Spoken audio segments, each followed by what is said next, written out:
कोल्हापूर जिल्हा म्हणजे सहकारी दूध संघाचं माहेरघरच। इथे मोठमोठे दूध संघ असल्यामुळे छोट्या दूध व्यावसायिकांना उभं राहताना मोठा संघर्ष करावा लागतो। परंतु या संघर्षातून जे छोटे दूध व्यावसायिक उभे राहतात त्यांचं काम अतिशय प्रेरणादायी आहे। कोल्हापूर जिल्ह्यातील करवीर तालुक्यातल्या नेरली धामगाव येथील सदाशिव चौगले यापैकीच एक असून या छोट्या दूध व्यावसायिकानं दूध प्रक्रिया उद्योग उभारून त्याचं ब्रँडिंग देखील केलंय। या दूध प्रक्रिया उद्योगाची वार्षिक उलाढाल 1.5 कोटींच्या वर पोहोचली। आज आपण त्यांच्या दूध प्रक्रिया उद्योगाची यशोगाथा पाहण्यासाठी कोल्हापूर जिल्ह्यात जाणार आहोत।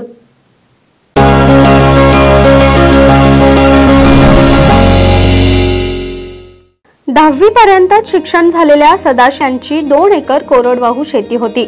लहानपणीच वडिलांचं छत्र हरपलेल्या सदाशिव यांनी आईच्या मदतीने कुटुंबाची जबाबदारी स्वतःच्या खांद्यावर घेतली। त्यासाठी सुरुवातीला जनावरांचं संगोपन देखील केलं।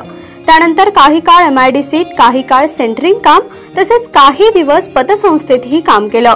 परंतु हे सगळं करून देखील कुटुंबाची आर्थिक खडी बसत नव्हती। त्यामुळे शेवटी चौगले यांनी दूध धंदा सुरू केला। यासाठी त्यांनी आजूबाजूच्या गावातून दूध संकलन करून ते खासगी दूध संघाला विकायला सुरुवात केली। यातून त्यांना बऱ्यापैकी चांगली आर्थिक कमाई होऊ लागली।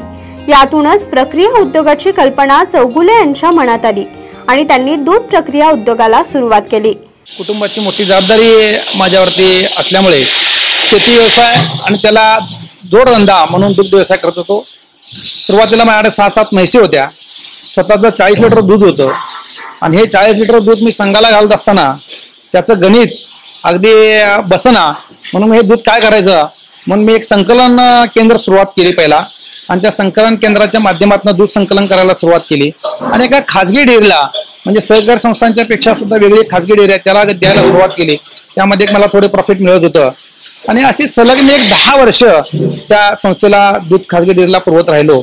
आणि त्यातनं मला आयडिया आली की त्यापासून आपण आता हे फक्त दूध पुरवतोय, तर ह्यापासून आपण बाय प्रॉडक्ट जर बनवले तर आपण चांगल्या प्रकारे यातनं नफा मिळवू शकतो। अशा उद्देशाने मी 2018 फेब्रुवारी 2013 साली की दूध धंद्याच्या बाय प्रोडक्ट म्हणजे दूध प्रक्रिया उद्योग सुरू केला। दररोज 500 लिटर दुधाचं संकलन करणाऱ्या सदाशिव चौगले यांनी सुरुवातीला फक्त 7 लिटर दुधावरच प्रक्रिया करून उद्योग सुरू केला। बाजारात असणारे मोठमोठे ब्रँड आणि त्यांच्याशी असणारी स्पर्धा ध्यानात घेऊन सुरुवातीपासूनच चौगले यांनी प्रक्रिया केलेल्या सर्वच उत्पादनांची गुणवत्ता आणि दर्जा यावर भर दिला। त्यामुळे ग्राहकांकडून त्यांच्या सर्वच उत्पादनांना मागणी वाढू लागली। यामुळे लगेचच त्यांच्या व्यवसायाचा विस्तार होण्यास मदत झाली। सुरुवातीला आम्ही अगदी कमी म्हणजे 7 लिटरचं दही लावून विक्री करायला सुरुवात केली। तेव्हा माझ्याकडे संकलन होतं 500 लिटरचं, पण डायरेक्ट आम्ही दूध थेट बाहेर विकत होतो। 7 लिटरचं दही लावून सुरुवात केली। थोडा खवा बनवला। खवा हा दूध म्हैस दुधाचा असल्यामुळे मार्केटमध्ये त्याचा दर जास्त होता, पाहिजे तसा त्याला दर मिळेना। मग आम्ही आपला सगळा मोर्चा हा दही, श्रीखंड, आम्रखंड, बासुंदी इकडे हळूहळू करायला सुरुवात केली आणि लूज मध्ये मार्केटमध्ये आम्ही जायला सुरुवात केली। बाहेर बघितलं मार्केटला गेलो तर अगदी ब्रँडेड पदार्थ असायचे, मोठे मोठे संघांचे पदार्थ असायचे, त्याबरोबर आम्हाला फाईट करावी लागली, संघर्ष करावा लागला। पण आमच्या मालाचा दर्जा उत्तम आहे हे ग्राहकाला पसंत पडू लागलं आणि त्यामुळे चांगलं मार्केट झालं। नंतर मग आम्ही ब्रँडेडमध्ये आलो। 1 वर्षामध्येच आम्ही ब्रँडेडमध्ये सुरुवात केली आणि वसुधा या नावानं ब्रँड आम्ही आज केलेला आहे। दूध प्रक्रिया उद्योग करत असताना सदाशिव चौगुले यांना अनेक अडचणींचा सामना करावा लागलाय, परंतु आलेल्या संकटावर मात करत त्यांनी आपला दूध प्रक्रिया उद्योग यशस्वी करून दाखवलाय।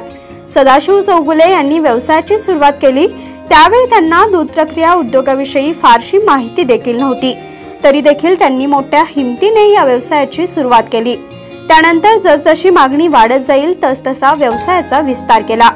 पण सुरुवातीला आम्ही लाकडावरचं म्हणजे वूड फायर मशीन एक 100 लिटरचं घेतलं होतं, त्यामध्ये आम्ही काम करू लागलो। सकाळी 4 तास आणि संध्याकाळी 4 तास असं डे नाईटला दोन्ही वेळा काम करत होतो आम्ही। दोन्ही वेळेला काम करून सुद्धा त्या मशीनवरती एवढी मागणी असल्यामुळे काम होईना। मग आता मोठ्या मशीनची गरज लागली की स्टीमवरचं मशीन पाहिजे, ज्यामध्ये 100-200 लिटर दूध आपण एका वेळा गरम करू शकेन, पुन्हा थंड करू शकेन। आणि मग स्टीम आणि सिस्टीम घेण्यासाठी मला सुरुवातीला 9 लाख रुपयाचा खर्च आला। ते सुद्धा बँकेने आम्हाला अर्थसहाय्य केलेलं आहे। सुरुवातीला बँका 6-6 महिने आम्हाला फाईल द्यायच्याच नाहीत, प्रोजेक्ट रिपोर्ट आणा, इतर गोष्टी आणा, ह्या सगळ्या गोष्टींची त्यांनी कटकट लावली. पण सातत्यानं आम्ही त्याचा पाठपुरावा करत असल्यामुळे बँकेनं 9 लाखाच्या ऐवजी 6 लाख दिले, नंतर 3 लाख दिले, असं टप्प्याटप्प्यानं पैसे करत गेले. पण जशी गरज लागेल, आता हे सगळं झालं, मग आता काय पाहिजे, प्रिंटिंग मशीन पाहिजे. आम्ही हाताने शिक्के मारत होतो, तर प्रिंटिंग मशीनला 2 लाख रुपये आणायचे कुठले. मग त्यासाठी आम्ही काय आणि शोधलं, त्याला काय गोष्टींची ॲडव्हान्स देऊन ठेवली. ती ॲडव्हान्सची परत बँकेत दिली. परत बसण्यासाठी ॲप्लिकेशन करून काही अनेक नवीन असते बसण्यात घेतल्या. काही काही वेळेला अशा अडचणी आल्या की एवढा माल आमच्याकडे स्टॉक झाला, एवढी मागणी आली, पण ठेवायला जागा नाही, करायचं काय. तर ऑन द स्पॉट जाऊन आम्हाला 2-2, 3-3 फ्रीज खरेदी करावं लागली. तर त्यासाठी स्टॉक करण्याची गरज लागली. त्यासाठी फायनान्स घेतलं. मग बँका सोडून आम्ही बजाज फायनान्स सारख्या असेल आणि काय असतील त्यांच्याकडे जाऊन ते फ्रीज घेतले आणि त्या दिवशीची वेळ मारून काढली. आणि अशा जशी गरज लागेल तसं मग आपल्याला प्रिंटिंग मशीन असेल, स्टोरेज असेल, बॉयलर असेल, स्टीम मशीन असेल, क्रीम सेपरेटर असेल. क्रीम सेपरेटर आमच्या छोटा होता 30 लिटरचा, आज 300 लिटरचा, आज आम्ही 500 लिटरचा क्रीम सेपरेटर वापरतोय. सदाशिव चौगुले यांनी उभारलेल्या दूध प्रक्रिया उद्योगातून श्रीखंड, आम्रखंड, खवा, बासुंदी, ताक, दही, पेढे असे अनेक पदार्थ तयार केले जातात.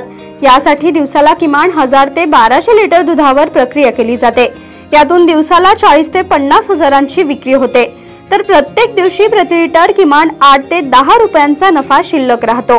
याचा सरासरी विचार करता वर्षाला 1,50,00,000,000 आसपास उलाढाल होते आणि यातून किमान 45 ते 50 लाखांचा निव्वळ नफा शिल्लक राहतो. यामध्ये आता आम्ही दिवसाला 1000 ते 1200 लिटर दूध प्रोसेसिंग करतोय.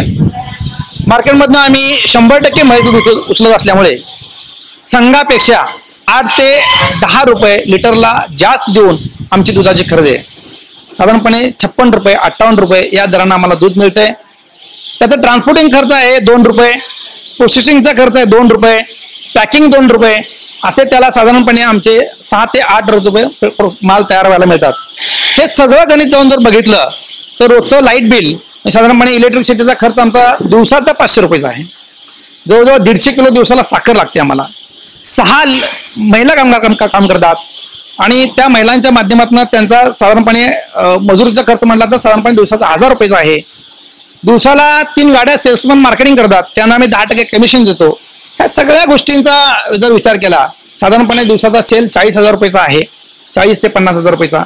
होलसेल ऑर्डर त्या वेगळ्या असतात आणि या माध्यमातून एका लिटरला 8 ते 9 रुपये साधारणपणे दररोजचं उत्पन्न आपल्याला मिळू शकतं, असं आम्ही त्यामध्ये बेरजेचं गणित घातलेलं आहे. सदाशिव चौगुले यांना त्यांच्या दूध प्रक्रिया उद्योगात त्यांची पत्नी आणि मुलांची मोठी मदत होतीये.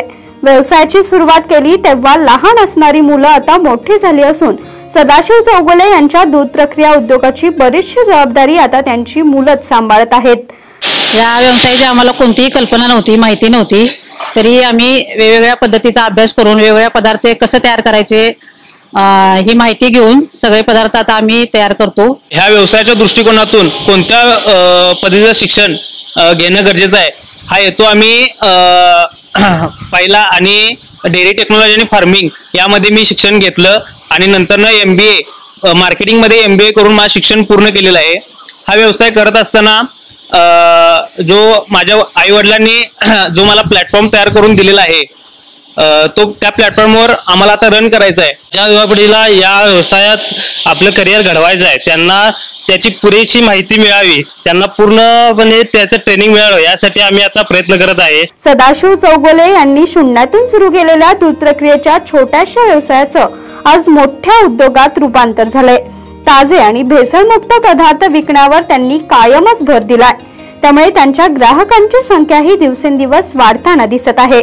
त्यामुळेच त्यांची ही वाटचाल नव्याने दूध प्रक्रिया उद्योगात येणाऱ्यांना नक्कीच प्रेरणादायी ठरणारी आहे.